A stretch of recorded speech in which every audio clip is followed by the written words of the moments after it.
Syederalun arus lalu lintas pada hari ketiga Lebaran Idul Fitri 1443 Hijriah pada Rabu 4 Mei 2022 sore dilaporkan padat merayap.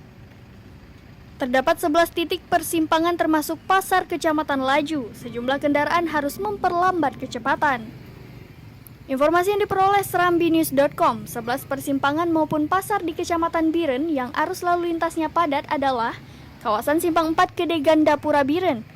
Kepadatan terjadi di depan Sate Apalih. Kemudian, kendaraan dari arah Glekuprai maupun dari arah utara ke ruas Jalan Nasional. Selanjutnya, Simpang Lampu Merah Gede Pesangan, kawasan Cot Ijo dan Cot Bada Pesangan juga padat merayap. Seterusnya yang paling padat adalah kawasan Simpang 4 Biren, sepanjang 500 meter lebih. Dari berbagai arah kendaraan merayap sebelum memasuki Simpang 4.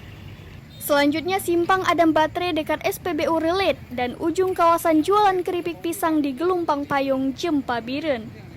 Selanjutnya adalah kawasan Kede Jenip, persimpangan Kede Simpang Mamplam, Simpang Matang, Samalanga, dan kawasan objek wisata Bate Ilik Samalanga dan beberapa lokasi lainnya. Dari Biren, Yusmandin Idris, Serambi On TV.